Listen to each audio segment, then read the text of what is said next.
Halo, halo, halo. Suara saya bisa kedengaran? Bisa, Bu. Oke, saya mulai ya. Perkenalkan, saya Datra Dewi Handoko dari Fisiologi Fakultas Kedokteran. Saya diberi amanah oleh Bu Fiftin untuk 3 mata kuliah, respirasi, lalu nefrourologi, dan juga pencernaan. Ya, untuk yang pertama, kita ke respirasi. Slide-nya sudah saya bagikan ke siapa tadi ya? Saya lupa tadi namanya siapa ya?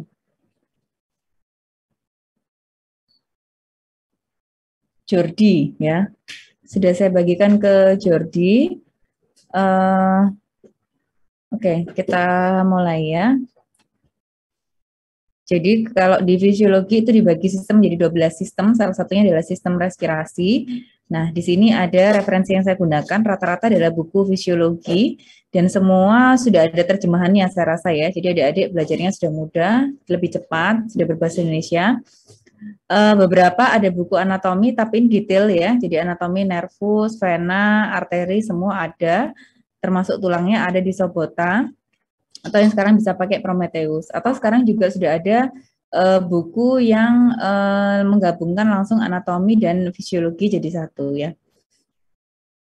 Nah, jadi beberapa fungsi respirasi yang jelas adalah pertukaran gas dari mana? Dari atmosfer ke tubuh ya. Dari tubuh kita pun dibagi menjadi beberapa. Yang pertama adalah saluran nafas, yang kedua dibagi lagi ke dalam darah, dari saluran nafas ke darah, dari darah ke sel. Nah, masing-masing setiap pertukaran gas itu punya implikasi klinis masing-masing ya. Yang pertama adalah jika dia ditukarkan dari atmosfer ke dalam saluran nafas ya, maka ada beberapa fungsi saluran nafas yang sifatnya adalah proteksi. Artinya udara yang masuk ke saluran nafas kita itu betul-betul dipilah ya, diseleksi yang masuk sehingga sudah bebas dari patogen atau zat-zat yang mengiritasi.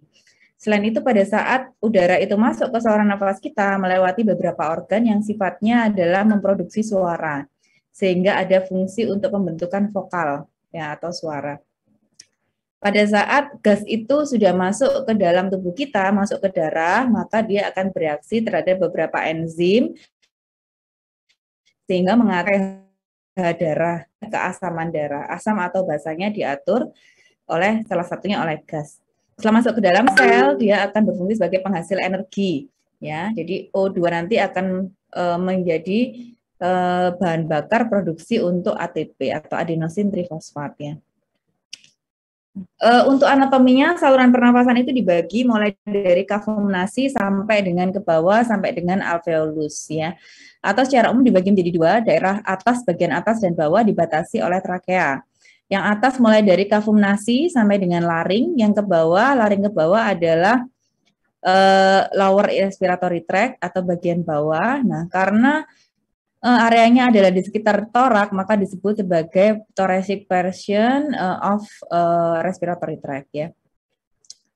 Nah, ini. Jadi pertukaran yang pertama adalah atmosfer dengan saluran nafas ya. Pertukaran kedua adalah antara saluran nafas atau di sini alveoli dengan pembuluh darah, lalu pembuluh darah dengan sel. Ya, yang di sel kita sebut dengan cellular respiration. Kita ke upper dulu ya. Ke upper yang pertama adalah di hidung ya. Nah, untuk di hidung ini kita lihat ya, ada area yang warna biru ini kartilago. Ya, dia jaringan yang lebih lunak ya. Tulang yang tapi komposisinya lebih lunak.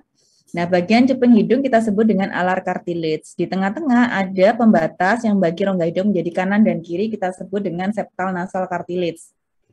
Nah, jadi ini membagi volumenya sama ya antara rongga hidung kanan dan kiri. Nah, karena sifatnya dia yang lebih lunak tulangnya, maka jika terjadi trauma ya, jatuh atau apa, akan mudah mengalami deformitas atau perubahan bentuk. Nah, sehingga fungsinya antara rongga kanan dan rongga kiri, rongga hidung kanan dan kiri bisa berbeda sehingga timbul gejala ya atau keluhan. Selain itu di hidung, rongga hidung juga kayak akan pembuluh darah sehingga juga jika ada trauma ya bisa terjadi perdarahan. Nah, fungsinya apa pembuluh darah itu? Fungsinya pembuluh darah ini adalah untuk membantu menyesuaikan udara yang masuk ke saluran nafas kita supaya sesuai dengan suhu tubuh. Jadi udara yang masuk nanti akan dilakukan humidifikasi ya, penyesuaian dengan suhu tubuh supaya bisa diterima oleh alveolus. Nah, sehingga pada saat pembuluh darah itu melakukan penyesuaian suhu ya, dia akan vasodilatasi, vasokonstriksi ya. Pada saat vasodilatasi sangat mungkin sekali terjadi pecahnya pembuluh darah ya.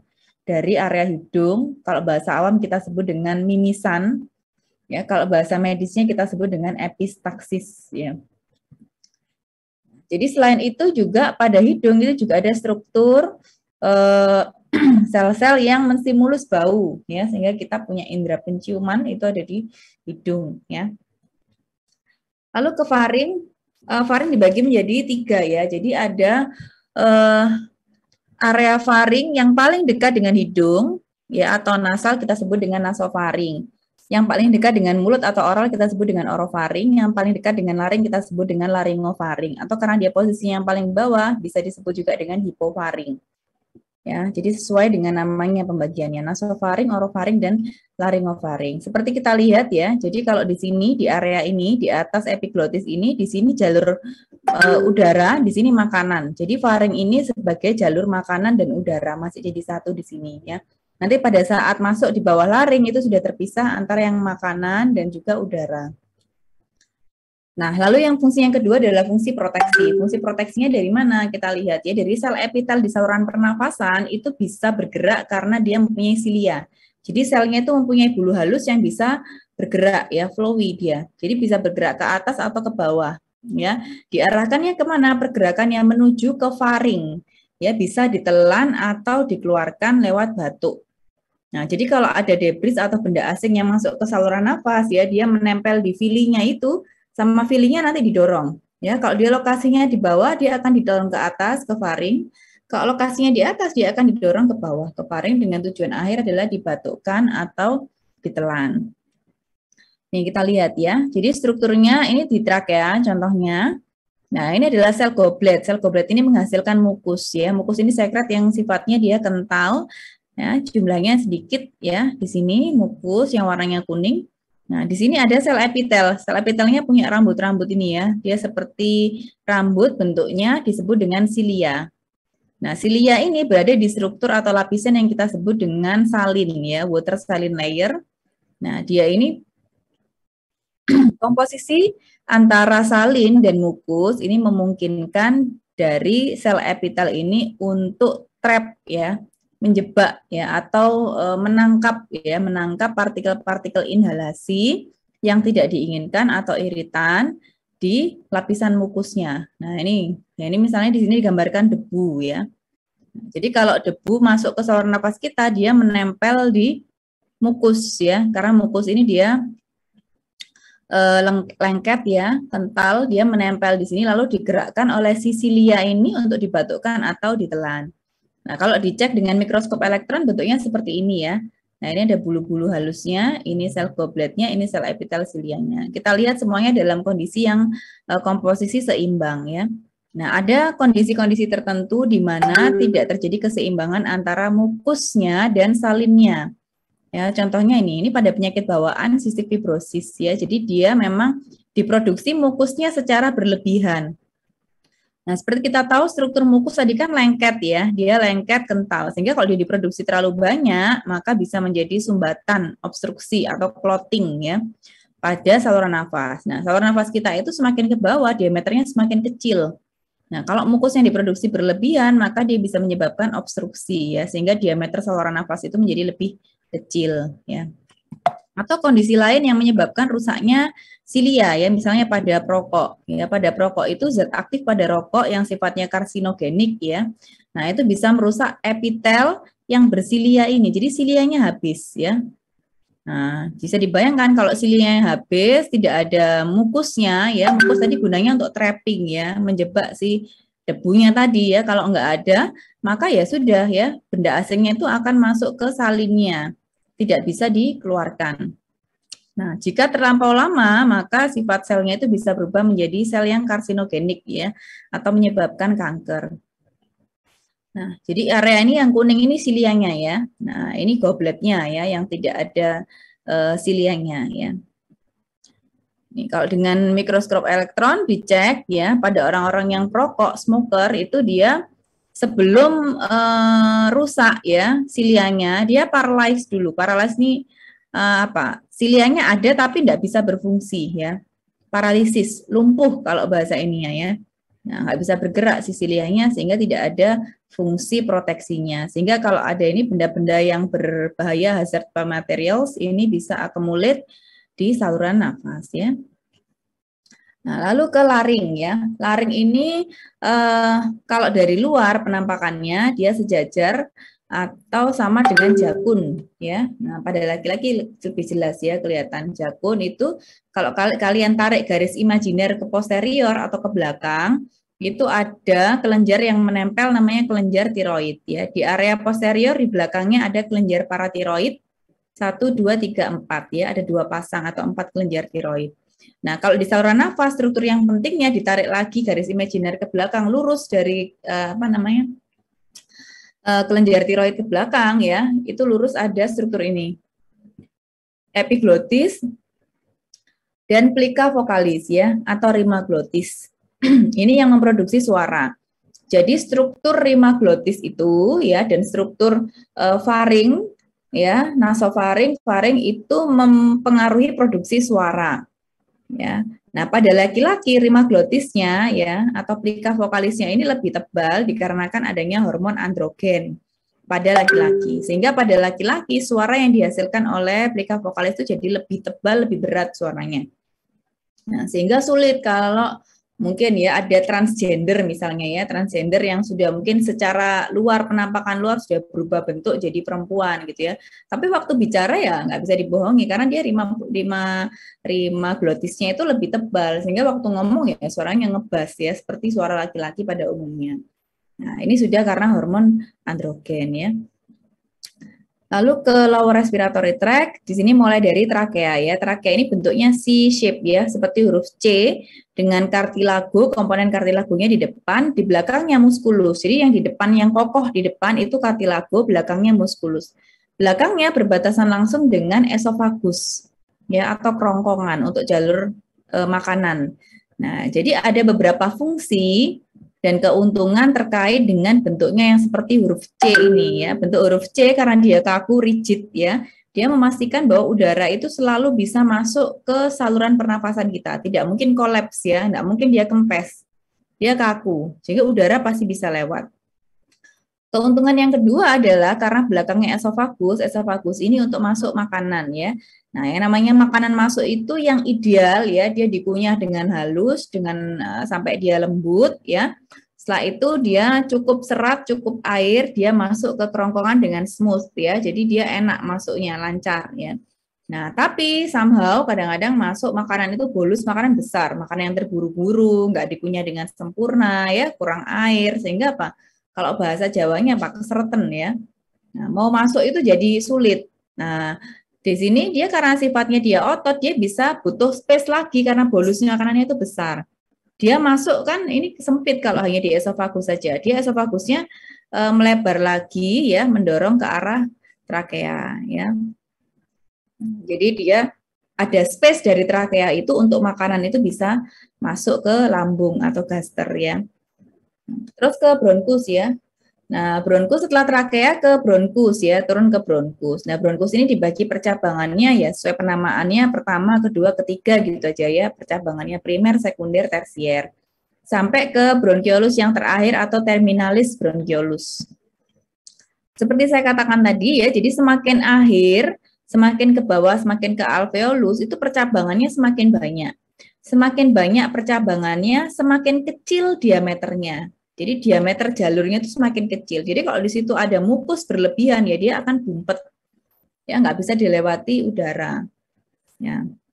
Di sini kita lihat ya alveoli bentuknya seperti anggur ya, kecil-kecil gitu ya.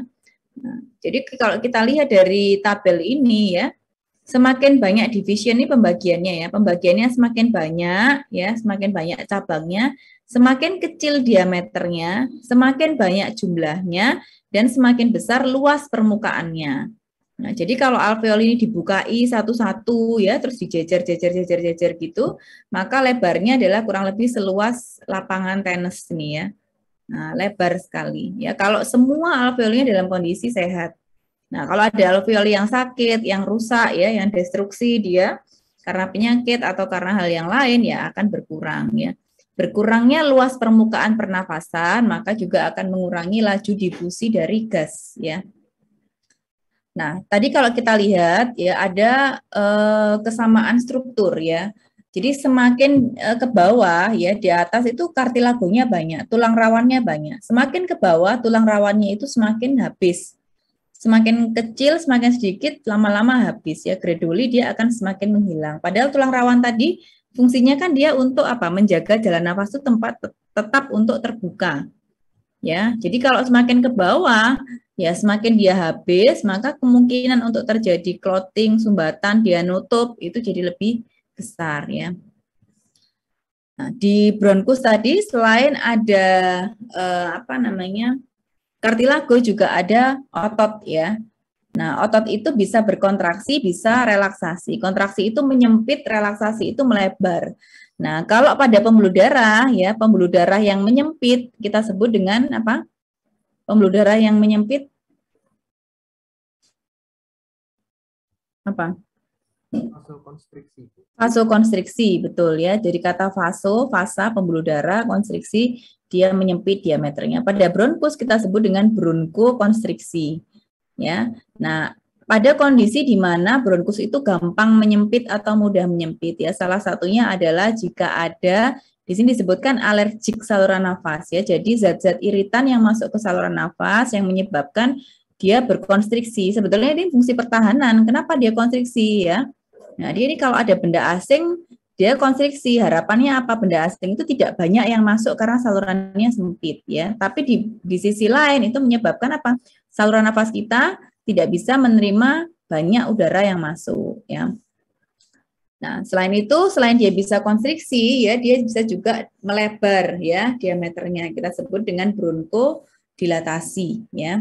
Nanti kita akan mengenal obat-obat yang disebut dengan bronkodilator ya. Jadi obat-obat atau sediaan yang atau preparat yang bisa menyebabkan bronkodilatasi. Bronkokonstriksi salah satunya ya mungkin adik-adik sudah banyak tahu ya pada pasien asma ya. Pada kasus asma ini kita lihat ya kalau normalnya diameternya sekian. Ini ototnya ya dalam kondisi sekian, lumennya sekian. Lumen itu lubangnya ya. Nah, lubangnya ini diameternya sekian. Pada orang yang asma ya karena dia dianggap ada benda asing yang masuk misalnya apa? Debu lah ya. Nah, debu masuk. Kalau pada orang normal itu mukusnya sedikit yang keluar. Pada asma karena dia hiper, ya, dia berlebihan, ya, sehingga mukusnya yang dikeluarkan banyak. Nah, kalau orang lain konstriksinya itu sedikit, dia konstriksinya kuat sekali, ya, sehingga dia kalau konstriksinya kuat, lubangnya semakin kecil. Nah, sudah lubangnya kecil, mukusnya diproduksi berlebihan. Jadi semakin kecil lagi lumennya, ya, pada asma. Nah, karena ini dia ada otot di sini ya. Otot ini punya apa namanya? Reseptor-reseptor yang bisa dipengaruhi ya, dia bisa dilatasi, dia bisa konstriksi ya, dia bisa relaksasi, dia bisa konstriksi sehingga di sini diciptakanlah obat-obatan yang bisa memberikan efek secara topikal ya dan cepat untuk saluran nafas. Nah, ini ya kita sudah banyak tahu mungkin ya sediaan di pasar banyak ya. Jadi di pasaran sudah ada sediaan-sediaan obat yang bisa dengan cepat mempengaruhi jalan nafas ya. Sekali semprot sudah bisa efek bronkodilatasi ya. Terus setelah bronkus ke paru ya. Nah, di paru kita lihat kanan dan kiri ya, dia masuk dalam struktur yang kita sebut dengan mediastinum. Nah, di sini satu paket di mediastinum atau di dada itu ya, nggak cuma paru aja, ada organ lain juga. Ada jantung, ya, ada esofagus belakangnya, tadi trakea, turun esofagus ya belakangnya. Terus itu ada jantung, ada aorta. Ya, semua ini organ vital di tubuh kita. Dijaga fungsi pertahanannya, proteksinya dari belakang ya, vertebra, dari depan poste ya, depannya sternum. Jadi ini sudah kompak. Ya, semua sudah berfungsi dengan baik sebagai fungsi pertahanan. Nah, di paru kalau kita buka ya, kita besarkan di zoom, itu terdiri atas alveolus-alveolus ya, bentuknya seperti anggur ya, dengan banyak kaya akan pembuluh darah. Ya, di sini setiap alveolus ini dilimputi oleh banyak pembuluh darah. Sehingga apa? Ya karena dia banyak pembuluh darah di sini, ada yang menyebutkan bahwa pembuluh darah pada alveolus ini bisa sebagai storage ya. Nah, atau tempat penyimpanan darah. Hampir 2/3 dari curah jantung itu disimpan di sini. Ya. Nah, kita lihat ini gambar orange ini otot polosnya ya. Semakin lama dia semakin habis, semakin menghilang diganti dengan banyak pembuluh darah. Kalau di zoom lagi lebih dekat lagi, ini satu alveolus ya, satu alveolus, satu paket alveolus. Ya, dia langsung berdempetan dengan pembuluh darah. Ya, ini kapiler ya, kapiler pembuluh darah. Kita lihat jaraknya ini sempit ya. Nah, jadi yang bagus adalah jarak yang pendek. Semakin pendek jaraknya, maka difusinya akan semakin bagus. Dia ada dua sel yang utama. Yang pertama adalah sel tipe 1, alveolar sel tipe 1. Ini pertukaran gas itu di sini.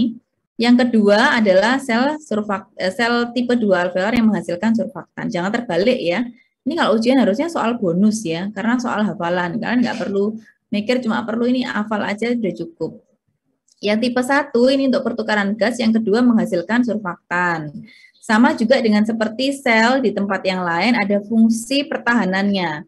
Ya, kalau di hepar ada sel Kupffer. Ya, dia fungsinya hepar disebut detox karena jumlahnya banyak. Nah, di sel paru itu juga ada namanya alveolar makrofag. Ya, jadi kalau ada benda asing yang masuk didestruksi oleh makrofag ini. Jadi kalau dilihat jaraknya ya masing-masing, ini pembuluh darah ya, ini sel darah merahnya red blood cell, ini alveolar yang putih, jaraknya kurang lebih 0,1 sampai 1,5 mikrometer. Jadi yang disukai paru ya, supaya difusi gas atau perpindahan gas itu cepat dan bagus, lancar, itu adalah jaraknya pendek dan luas permukaannya besar. Semakin pendek dan semakin luas permukaannya besar, itu maka dia difusi gasnya akan semakin baik ya. Satu alveolus dengan alveolus yang lain, kita lihat ada lubang di sini ya. Nah, lubang ini gunanya apa? Mungkin kan udara, kalau misalnya salah satu alveolus ini kolaps ya, tersumbat, misalnya ujungnya tersumbat, maka udara itu bisa dipindahkan ke alveolus yang lain. Ya, kita sebut dengan ventilasi kolateral. Sama dengan pembuluh darah, kalau ada satu pembuluh darah rusak, darah itu tidak mampet di situ ya, dia bisa lewat pembuluh darah yang lain. Kita sebut dengan pembuluh darah kolateral ya. Terus kita ke surfaktan ya. Jadi surfaktan itu gas yang zat ya yang dihasilkan oleh sel pneumosit atau sel epitel alveolus tipe 2. Ya, jadi nanti kalau di soal disebutkan sel pneumosit ya jangan bingung ya. Maksudnya adalah sel epitel alveolus tipe 2 yang dia menghasilkan surfaktan. Kurang lebih jumlahnya 10% dari seluruh permukaan alveolus sel. Nah, dia punya dua fungsi yang utama. Yang pertama adalah untuk fungsi compliance paru dan yang kedua adalah fungsi recoil paru. Maksudnya bagaimana ya? Fungsi compliance paru itu menggambarkan seberapa mudah paru itu dikembangkan ya. Digambarkan seperti kita meniup balon. Kalau semakin mudah mengembang, maka semakin bagus, semakin sehat parunya. Ya, nah tapi kalau dikembangkan sulit mengembangnya ya harus butuh tenaga yang berat untuk mengembangkan paru. Nah, itu berarti ada kelainan. Nah, paru itu alveolus itu punya sifat sifat dasarnya itu kolaps ya atau recoil, mengempis. Jadi kalau paru itu tidak ada kerjaan, dia pilih ngempes daripada dia mengembang. Nah, surfaktan ini punya tekanan negatif sehingga dia menahan supaya alveolus ini tidak mudah kolaps ya. Jadi kalau dia lagi nggak ngapa-ngapain gitu ya, walaupun nggak mungkin ya dia nggak ngapa-ngapain, tapi dia dasarnya itu pengen ngempes terus. Ya, nah itu ditahan oleh surfaktan supaya dia tidak mudah kolaps. Ya, satu alveolus dengan alveolus yang lain itu dihubungkan oleh jaringan ikat. Ya, ini jaringan ikat, jaringan ikat, jaringan ikat, jaringan ikat ya. Nah, ini jaringan ikat juga. Nah, jadi satu alveolus sama alveolus yang lain itu gandeng. Ya, nggak terpisah-terpisah gitu. Jadi dia gandeng. Nah, ini punya fungsi menguntungkan pada saluran nafas. Kenapa? Karena kalau ada salah satu alveolus yang kolaps ya, kolaps itu mengecil ya, dia rusak dan lain hal. Nah, ini dia dibantu dikembangkan kembali atau diregangkan kembali oleh alveolus yang ada di samping-sampingnya ya, sehingga dia ukurannya kembali normal. Ini yang kita sebut dengan interdependensi alveolus ya. Nanti deskripsinya bisa dibaca sendiri ya di slide-nya. Lalu ke otot-otot pernafasan ya, dinding pernafasan kita lihat kalau kita nafas ya kita sebut dengan ventilasi ya. Ventilasi itu ada inhalasi, ada ekshalasi atau inspirasi dan ekspirasi ya, tarik nafas dan buang nafas.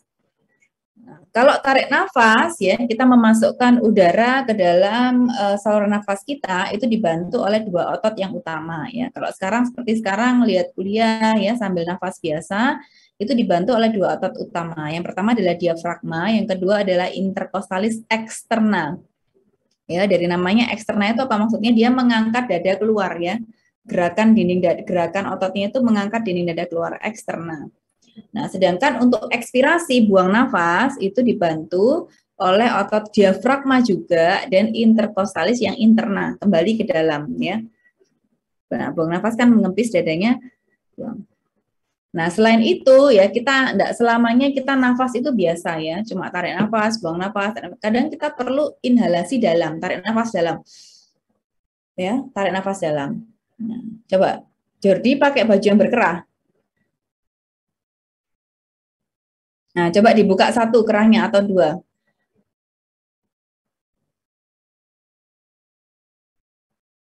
Ya, didekatkan ke kamera dadanya. Dibuka dadanya. Ya, tarik nafas panjang. Nah, diem. Nah, itu ya, agak dangak sedikit. Nah, itu kelihatan ya, ada bentuk segitiga di lehernya itu ya. Nah, buang nafas. Ini kalau enggak buang nafas, nah, buang nafas. Nah, ya, jadi kelihatan kalau waktu tadi tarik nafas panjang, ya, tarik nafas panjang lagi. Tarik nafas panjang, Jordi. Nah, itu ya di dadanya di samping itu kanan kiri ada ototnya itu adalah sternocleidomastoideus ya. Coba diraba Jordi di situ. Nah, ada otot yang berjalan yaitu tarik ke belakang telinga. Nah, itu mastoid ya. Turun lagi ke bawah, diikuti depannya sampai mana depannya. Terus stop itu sternum. Jadi otot itu berjalan dari sternum sampai mastoid sehingga dia diberi nama sternocleidomastoideus ya. Nah, jadi ini muncul waktu kalian tarik nafas panjang ya. Nah, ini kelihatan ototnya langsung kontraksi dari sternum sampai mastoid ya, namanya sternocleidomastoideus. Itu otot nafas tambahan. Kalau kita nafas dalam itu baru muncul. Selain itu juga scalenus. Kalau scalenus nggak gampang kelihatan dari luar ya, karena dia lokasinya di dalam. Jadi otot nafas tambahan untuk inspirasi atau tarik nafas itu di leher. Ya, sehingga orang tuh kalau ngomong yang ngotot gitu ya, atau penyanyi itu kan lehernya itu kelihatan berurat. Nah, orang bilangnya berurat. Kalau ngotot itu ngomong kelihatan di leher. Terus kalau untuk ekspirasi, buang nafas ya. Coba Jordi pegang perutnya. Nah, tangannya pegang ke perut semua, buang nafas panjang. Buang nafas. Buang nafas dari mulut. Terus. Nah, yang dirasakan di perutnya apa? Mengempis. Mengempis. Selain mengempis apa? Lebih lunak atau lebih keras ototnya? Lebih lunak, Bu. Oh, lebih lunak. Masa? Coba digembungkan perutnya. Diraba. Nah, setelah itu dikempeskan terus diraba. Atau sama? Lunak, Bu. Lebih lunak. Jadi kalau kita ya buang nafas kuat ya, buang nafas kuat itu dibantu oleh otot-otot perut ya, sehingga pada saat kita ekspirasi buang nafas itu tambahannya adalah kontraksi otot-otot perut ya. Nah, contohnya apa ya kita buang nafas kuat itu apa? Contohnya pada saat apa? Ada yang tahu? Kita buang nafas kuat itu contohnya pada saat apa? Nah, itu pada saat apa? Apa kira-kira?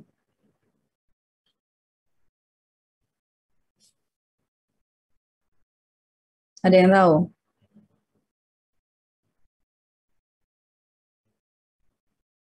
Nah, biar nggak lama tak jawab sendiri aja ya.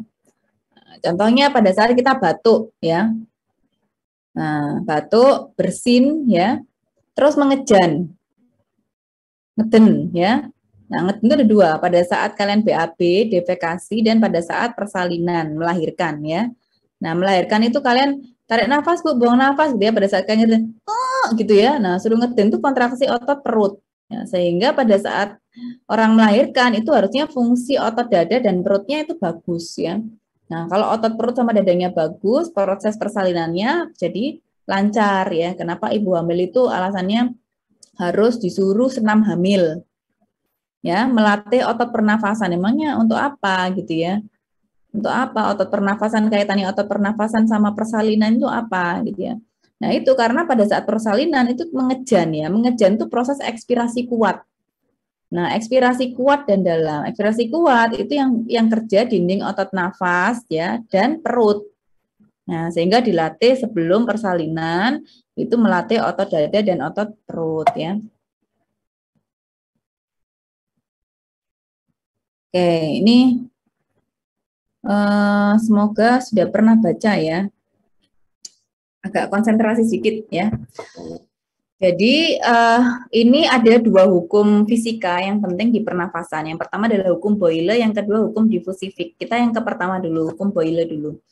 Hukum Boyle itu memperhatikan dua variabel. Yang pertama adalah volume, yang kedua adalah tekanan ya. Yang pertama volume, yang kedua adalah tekanan. Lihat gambar yang di tengah dulu ya. Ini volume normal, tekanan normal. Jadi volume 1, tekanan 1, pengandaiannya ya. Volume 1, tekanan 1. Nah, di hukum Boyle itu volume dan tekanan terbalik, berbanding terbalik. Jadi kalau volumenya kita kecilkan, kita mampatkan pistonnya di sini, maka tekanannya akan naik ya. Kebalikannya, saat volume pistonnya ini ditarik, volumenya besar, maka tekanannya akan turun. Ini prinsip dasar pada pernafasan ya. Nah, di dalam tubuh kita ya tekanannya berapa? Tekanannya di atmosfer 760 ya. Jadi di lingkungan itu 760, di luar environment 760. Karena dia ada saluran nafas penghubung ya, maka ya sudah yang di luar sama dengan yang di dalam 760. Nah, kalau tekanannya sama tidak akan ada pertukaran gas. Gas itu bertukar hanya bisa dari tekanan yang tinggi ke tekanan yang rendah. Ya, udara mengalir atau gas mengalir mengikuti penurunan gradien tekanan dari tinggi ke rendah. Kalau tidak ada perbedaan gradien tekanan, maka tidak akan ada pertukaran gas. Jadi kalau nafas kita ini cuma begini-begini aja, nggak ada itu gerakan tarik nafas, buang nafas, nggak ada. Ya, sampai sini paham ya? Lalu gimana caranya supaya gas itu bisa berpindah, udara itu bisa berpindah masuk dan keluar saluran nafas kita? Apa yang harus dilakukan? Apa, Georgie?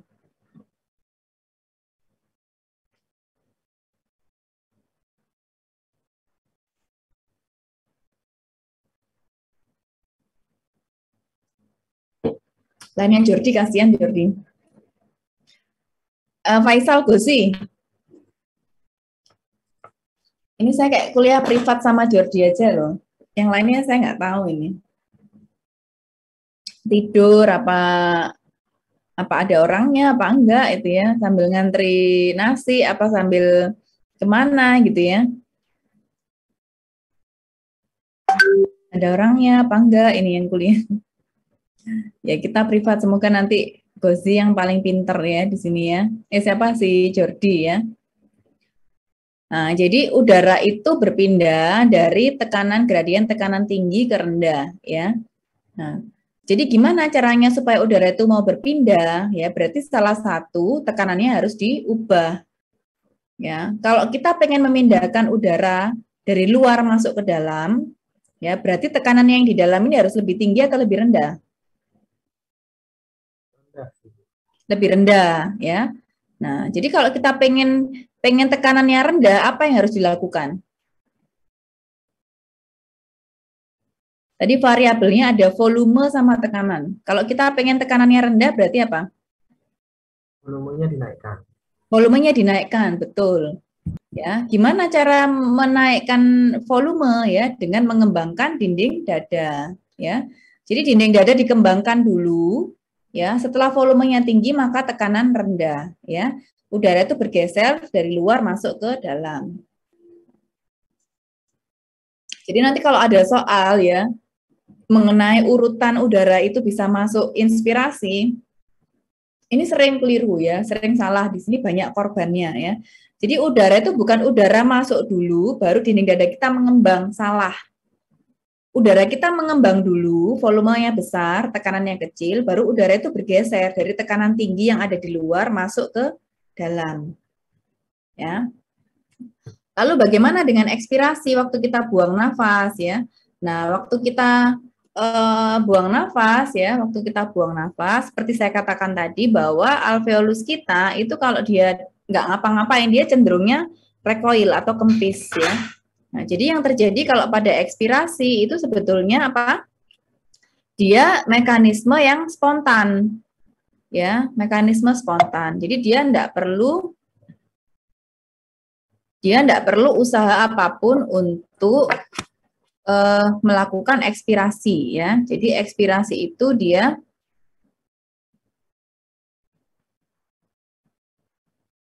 gerakan yang spontan ya, udara itu dia mengempis ya, sama juga prinsipnya bahwa kita pengen udara itu keluar.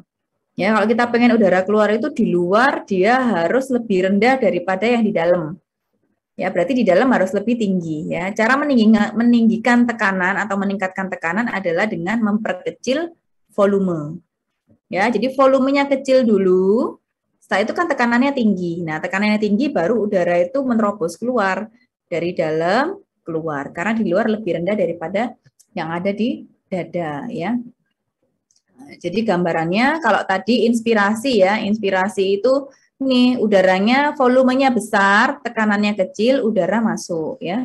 Kalau ekspirasi dikecilkan volumenya, tekanannya tinggi baru udara keluar ya. Oke, ini saya lewati. Ini compliance paru sudah ya. Nah, selanjutnya yang kedua, setelah tadi hukum Boyle, yang kedua adalah hukum diffusivik ya. Diffusivik ini ada dua parameter yang harus dilihat. Yang pertama adalah jarak. Ya, yang pertama jarak. Jadi yang bagus adalah yang jaraknya pendek ya. Yang kedua luas permukaan ya. Luas permukaan yang paling bagus adalah yang besar luas permukaannya. Ya. Nah, jadi semakin luas dan semakin pendek itu yang bagus ya. Idealnya begitu. Ya, saya berikan contoh ya. Nah, ini yang normal ya. Nah, ini normal. PO2 ini adalah tekanan dari O2 ya. Nah, di sini alveolusnya bentuknya normal ya, luas permukaannya bagus, jaraknya pendeknya segini. Ya, maka kalau ini alveolusnya luas permukaannya bagus, jaraknya bagus, maka O2-nya juga yang nyebrang lewat sini bagus. Nah, di kasus tertentu ada apa? Tadi ya seperti karena rokok dia mendestruksi atau merusak dari alveolus ya, sehingga alveolusnya tadi sudah nggak selebar lapangan tenis ya, lebih kecil, banyak yang terdestruksi. Sehingga hasilnya apa? Hasilnya adalah PO2 atau O2 yang didifusikan menjadi lebih sedikit karena luas permukaannya sedikit. Contoh yang ketiga ya. Nah, contoh yang ketiga ini kira-kira yang tidak memenuhi ini apa? Besarnya, luas permukaannya atau jaraknya?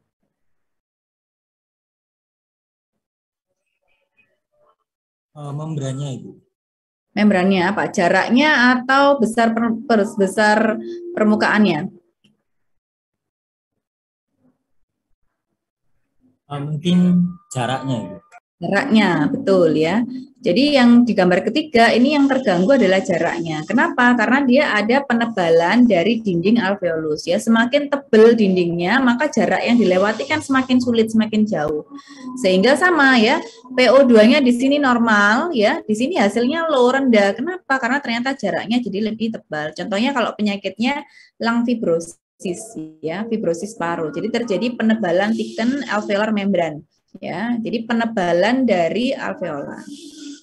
Nah, ini gambar yang D ya. Gambar yang D ini PO2-nya di sini normal, tapi di sini kecil. Nah, kenapa kira-kira? Dia tidak memenuhi syarat apa? Syarat luas permukaan atau syarat jarak?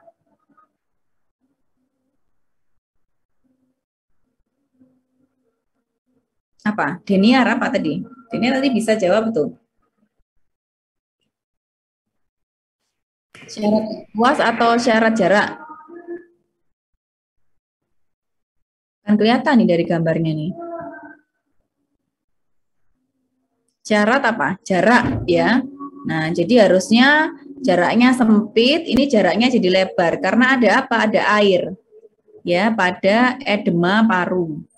Ya, sehingga walaupun bentuk alveolusnya bagus ya, tidak ada masalah alveolusnya, tapi karena jaraknya ada udara di sini, ada air sehingga tekanannya PO2-nya rendah ya. Gambar yang kelima ya. Nah, yang kelima ini bagus bentuknya, jaraknya bagus ya, pembuluh darahnya bagus tapi tetap low di sini, PO2-nya rendah. Nah, ternyata ada di sini sumbatannya ya. Nah, masalahnya ada di sini. Ada di saluran nafasnya yang menyempit ya. Nah, jadi luas permukaannya jadi lebih sempit karena bronkokonstriksi ya. Contohnya pada asma. Oke, ini destruksi pada paru akibat rokok. Nah, sekarang kita ke pertukaran gas ya. Kurang pertukaran gas sama regulasi ya, pengaturan. Nah, gas itu kan banyak macamnya ya. Nah, tapi kita batasi di materi fisiologi respirasi ini kita bahas gasnya cuma dua, O2 dan CO2, oksigen dan karbon dioksida. Gas yang lain itu tidak kita bahas ya. Nah, gas yang lain banyak tapi tidak kita bahas karena yang terkait dengan respirasi yang utama O2 dan CO2. Pertukaran gas yang terjadi di tubuh kita itu gratis ya, tidak memerlukan ATP. Jadi nggak perlu usaha banyak untuk menukarkan gas ya tanpa biaya ya. Jadi difusi gas itu nggak perlu ATP ya, tidak ada transport aktifnya. Nah, ini pelajaran SMA ya. Jadi kalau di udara itu 760 atmosfer ya mmHg, 760 mmHg atau 1 atmosfer. Nah, kita ingat kalau nitrogen itu ada 79% ya, oksigen 21%. Nah, jadi tinggal dibagi aja. Berarti nitrogen itu tekanan parsialnya adalah 79% dari 760, 600 ya. O2-nya 21% dari 760 jadi 160 ya. Tekanan yang ditimbulkan secara independen oleh masing-masing gas dalam suatu campuran ini kita sebut dengan tekanan parsial atau P gas. Jadi kalau kita nyebut PO2 itu berarti tekanan parsial O2 ya. Lalu karbon dioksida gimana dok? Karbon dioksida ada tapi sedikit ya, 0,23 sehingga kadang-kadang tidak dituliskan di dalam tabel. Sama juga aturannya gas itu berpindah dari tekanan yang tinggi ke tekanan yang rendah ya. Nah, ini contohnya. Ya. Nih ya, jadi 160 tadi sudah tahu ya dari mana dapatnya ya. 0,23 sudah ya, PCO2. Nah, pada saat masuk itu ternyata sudah bukan 160 teman-teman. Di sini 100 ya, PCO2-nya 40. Kenapa dia bisa berubah jadi 160 ke 100 ya? Karena ada proses yang kita sebut dengan humidifikasi ya, atau udara yang terpapar oleh O2 yang ada di saluran napas kita sehingga berubah jadi 160 ke 100 ya. Terus PCO2-nya dari 0,23 menjadi 40 ya. Nah, seperti kita tahu bahwa gas tadi ya itu bertukar dari tekanan yang tinggi ke tekanan yang rendah ya. Jadi di sini PO2-nya 100, di bawah PO2-nya ini 40. Nah, jadi langsung aja dia pindah dari 100 ke 40 ya. Nah, jadi yang masuk ini pembuluh darah paru ya. Nah, jadi gas yang sudah bertukar dengan paru jadi PO2-nya jadi 100, PCO2-nya juga sama. PCO2-nya di sini 46. Ya, yang di luar 40. Berarti dia bergerak ke luar ya. PCO2-nya dikeluarkan. Nah, jadi di sini rendah PO2-nya, PCO2-nya 40 ya. Nah, jadi ini pembuluh darah, ini jantung ya. Udara ditukarkan nanti di pembuluh darah paru, dibawa ke seluruh tubuh. O2-nya di-drop ke sel-sel, di-drop.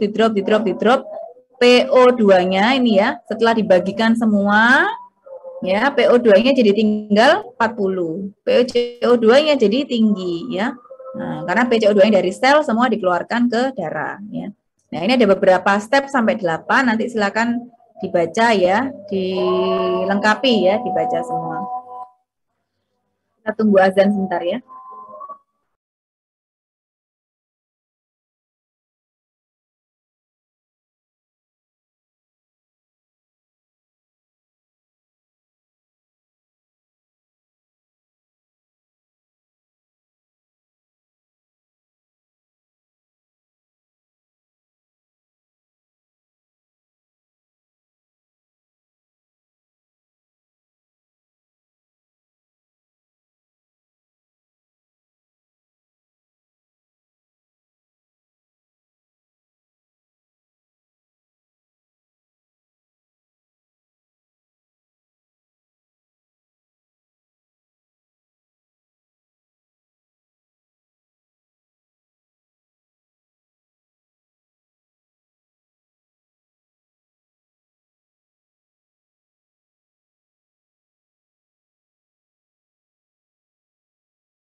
Oke, saya lanjutkan ya. Jadi gas itu yang masuk ke dalam tubuh kita itu dia melalui beberapa mekanisme ya. Ada yang dia larut secara fisik, artinya O2 itu sendirian ya, dia jalan sendiri. Ada yang dia naik kendaraan, kita sebut dengan hemoglobin ya, dia berikatan dengan hemoglobin. Pada O2 itu dia lebih banyak yang berikatan dengan hemoglobin, 98%. Sedangkan CO2 kebalikannya yang berikatan dengan hemoglobin hanya 30%. Sedangkan dia dalam bentuk bikarbonat ya, HCO3-. O2 yang berikatan dengan O2 yang berikatan dengan hemoglobin kita sebut dengan oksihemoglobin. Nah, O2 yang berikatan dengan hemoglobin itu bisa diukur, yang kita ukur dengan sebutan persen saturasi hemoglobin atau persen Hb. Ya, ada variasi angkanya 0 sampai 100 ya. Nah, nih ya yang penting, O2 yang terikat ke Hb tidak ikut membentuk PO2 darah. PO2 darah yang kita bahas tadi adalah O2 yang larut saja ya, bukan O2 total. Jadi O2 yang hanya larut di darah ya, bukan yang berikatan dengan hemoglobin, bukan total. Jadi yang hanya yang larut saja yang kita sebut dengan PO2 ya.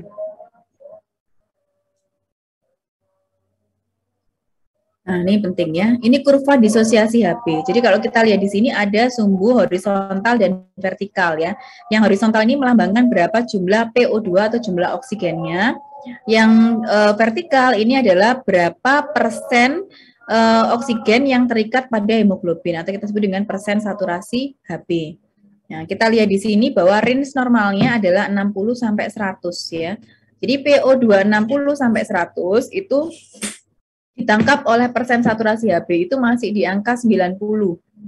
Ya, jadi kalau ingat pas zaman Covid ya, jadi sehatnya itu atau saturasi yang normalnya itu masih range 90. Kenapa? Itu karena PO2-nya masih 60 sampai 100 ya. Penurunan PO2 di bawah 60 menyebabkan penurunan persen saturasi Hb secara signifikan. Ya. Ini dari angka 100 ke 60 berarti kan turunnya 40 ya. Penurunan 40 mmHg itu hanya menurunkan persen saturasi kurang lebih 10%.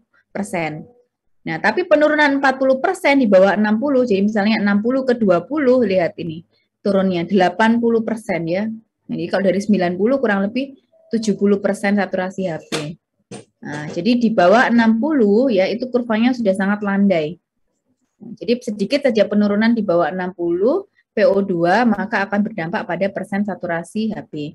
Nah, ada beberapa faktor kondisi fisik yang menyebabkan perubahan dari persen saturasi Hb ya. Contohnya adalah pH. Nah, pH ini misalnya pada orang yang olahraga itu kan asam laktatnya tinggi. Asam yang tinggi menyebabkan pH kita jadi rendah. Jadi cara bacanya ini ya, cara bacanya adalah penurunan pH 0,2 menyebabkan penurunan persen saturasi Hb sebanyak kurang lebih berapa nih? Dari 75 ke 60 ya, kurang lebih 15% ya. Jadi cara bacanya gitu. Termasuk juga ini ya, penurunan atau peningkatan suhu menyebabkan perubahan persen saturasi Hb. Contohnya misalnya di 60 ya, di 60 ini dari 37 ke 43 misalnya ya, peningkatan suhu. Jadi peningkatan suhu sebanyak 6 derajat menyebabkan penurunan persen saturasi Hb sebanyak kurang lebih 70 berapa 15% ya. Dari angka 90 ke 80 ke 75 mungkin ini ya sekitar situ.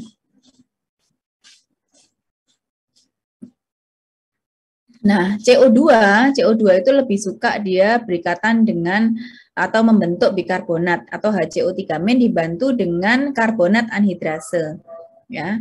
Nah, jadi yang spesifiknya adalah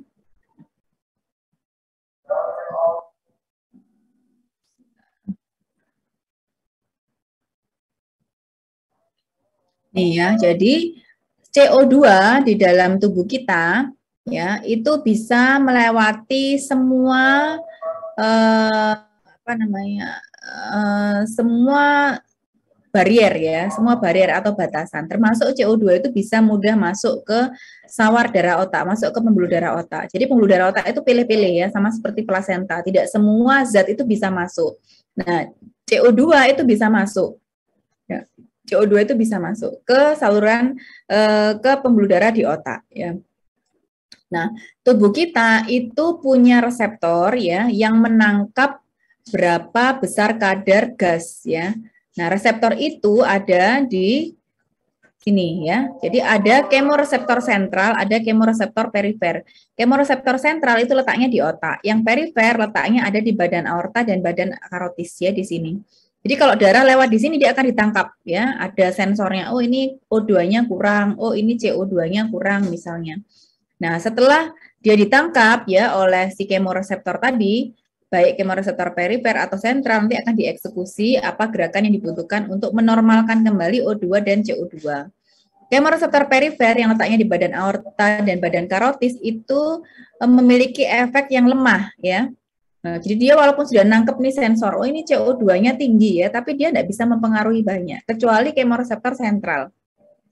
Kemoreseptor sentral itu punya dampak yang signifikan ya. Nah, masalahnya kemoreseptor sentral itu pekanya terhadap H+, bukan CO2. Nah, jadi gimana caranya? CO2-nya tinggi nih ya, supaya ditangkap oleh kemoreseptor sentral. Padahal kemoreseptor sentral itu nggak bisa peka terhadap CO2. Nah, hasilnya apa? CO2 itu diubah ya menjadi H+ dengan cara apa? Dia ditambahkan dengan H2O, dibantu oleh karbonat anhidrase menjadi H2CO3, menjadi H+ dan HCO3-. H+ inilah yang secara langsung merangsang kemoreseptor sentral ya. Nah, jadi karena apa yang bisa melewati sawah darah otak adalah yang CO2. Jadi masuk dalam bentuk CO2 diubah di pembuluh darah otak menjadi H+, baru H+ itu yang bisa ditangkap oleh kemoreseptor sentral ya. Nah, ini contohnya ya. Nah, ini misalnya pada orang yang setelah berolahraga ya. Setelah olahraga lari lapangan UNED 10 kali misalnya, otomatis PCO2-nya tinggi ya, PCO2-nya tinggi. Nah, PCO2 tinggi ini mengaruhi kemoreseptor 2 ya, reseptor perifer dan sentral. Di perifer dia mempengaruhi lemah ya, seperti saya katakan tadi. Di sentral dia kuat. Nah, permasalahannya di sentral itu dia maunya kemoreseptor sentral tuh maunya H+, dia nggak mau CO2. Nah, sehingga apa PCO2 yang tinggi, CO2-nya diubah plus H2O dan karbonat anhidrase menjadi H2CO3. H2CO3 diubah lagi jadi H+ dan HCO3-. Nah, baru peningkatan H+ ini di saluran darah otak yang menyebabkan dia bisa menstimulus kemoreseptor sentral. Nah, jadi kemoreseptor sentral ini memberikan pengaruh kuat ke pusat pernafasan. Nah, akhirnya apa? PCO2 yang tinggi tadi ya. Nah, di pusat pernafasan di medula ditangkap, oh ini ada PCO2 tinggi ya. Dia harus segera dikeluarkan CO2-nya. Dengan cara apa? Ya, dengan ekspirasi, buang nafas. Kalau buang nafas biasa aja nggak akan nutut ini CO2-nya cepat keluar. Oh, harus dicepatkan saluran apa? Ekspirasinya. Akhirnya pas setelah keliling 10 kali lapangan ya. Setelah selesai berhenti, apa yang terjadi? Kita menggos-menggos ya. Nah, nafasnya cepat. Nah, itu adalah usaha untuk kita mengeluarkan PCO2 dengan cepat ya, atau meningkatnya ventilasi atau hiperventilasi. Hasil akhirnya adalah apa? PCO2-nya turun ya. Nah, jadi pusat pernafasan kita itu ada di medula dan di pons ya. Nah, di medula dan di pons. Jadi yang di medula nih ya, kontrol pernapasan kita itu ada di medula dan pons. Ya, yang di pons kita sebut dengan pons respiratory center, yang di medula kita sebut dengan medula respiratory center. Ya, nah di medula respiratory center itu ada nih ya daerah dorsal dan ventral ya, ventral yang depan, dorsal yang belakang ya. Dua-duanya di area medula. Nah, ini mengatur untuk otot-otot tambahan nafas, inspirasi dan ekspirasi. Ya, lalu ada satu area yang kita sebut dengan pre-Bötzinger kompleks ya. Pre-Bötzinger kompleks ini yang mengatur irama atau ritmisitas pernafasan kita. Jadi misalnya kalian nanti kuliah ya, sambil nafas biasa normal kan enggak pakai mikir ya, oh ini waktunya tarik nafas, oh ini waktunya buang nafas ya. Dan mungkin dari awal sampai akhir kuliah saya, kalian respiratory rate-nya tetap, laju nafasnya tetap ya, ritmik. Nah, itu diatur oleh pre-Bötzinger kompleks ya. Oke, terus nih ya yang terakhir ini tentang menghitung kapasitas paru ya. Jadi udara yang keluar masuk pernapasan kita itu bisa diukur dengan alat yang kita sebut dengan spirometer ya. Nah, spirometer ini ada yang dulu kita pakai sebutnya spirometer yang konvensional ya, spirometer konvensional. Jadi mulutnya dimasukkan mouthpiece ya, ada selang, lalu hidungnya ditutup. Ditutup, kita buang nafas, tarik nafas lewat mulut, nanti menggerakkan piston ya, dia naik turun, terus dia menggerakkan ini ya, tintanya di sini. Nah, nanti spirogram ini alatnya namanya dia berputar, jadi ditandai naik turun ya, ada penandanya. Yang sekarang kita pakainya sudah yang elektrik ya, yang ini yang ada di kami yang ini. Jadi spirometer yang elektrik, jadi sama, hidungnya posisi ditutup, mulutnya pakai mouthpiece, terus nafas biasa ya. Nah, yang bisa diketahui apa saja ya ini, yang bisa diketahui dari kapasitas vital paru atau fungsi paru kita adalah yang pertama ya, adalah waktu kita nafas biasa. Ya, nafas biasa kita itu jumlahnya kurang lebih adalah udara yang keluar masuk 500 mili. Yang kita sebut dengan volume tidal ya, udara satu kali keluar masuk nafas. Lalu bisa juga kita inspirasi nafas tambahan kalau kita naik nafas ya. Nah, itu yang masuk kurang lebih 1.900 ya. Atau kita buang nafas kuat ya, buang nafas kuat kurang lebih yang keluar 700 ya. Waktu kita buang nafas kuat ya, udah nggak ada lagi nih kayaknya yang udah bisa keluar, ternyata di dalam tubuh kita itu masih ada sisa oksigen, sisa udara yang kita sebut dengan volume residual. Jadi itu bisa kita hitung nanti ya. Jadi misalnya ya IRV plus TV ya, plus ERV kita sebut dengan kapasitas vital paru. Jadi kapasitas vital paru kita itu adalah udara yang kita satu kali pernafasan ditambahkan dengan nafas tambahan kalau kita inspirasi dan ekspirasi ya. Nah, kapasitas vital paru kita itu dipengaruhi oleh beberapa faktor ya. Salah satunya adalah kebiasaan olahraga. Seperti saya katakan tadi, kalau kebiasaan olahraga itu karena melatih otot pernafasan ya. Semakin bagus otot nafasnya, maka mekanisme kita tarik nafas, buang nafas itu juga semakin optimal ya. Lalu jenis kelamin ya, jenis kelamin dan indeks massa tubuh sama ya. Semakin besar orangnya, semakin besar IMT-nya, maka kapasitasnya juga semakin besar. Terus merokok ya, kalau merokok jelas ya ada destruksi dari beberapa sel-sel epitel pernapasan yang mempengaruhi difusi pernapasan. Riwayat asma atau penyakit saluran nafas ya, misalnya kalau penyakit saluran nafas misalnya TBC, COVID ya, nah itu otomatis kapasitas vital paru kita juga turun. Kalau riwayat asma itu spesifik pada saluran pernapasannya yang menyempit ya. Oke, saya rasa cukup. Ada pertanyaan?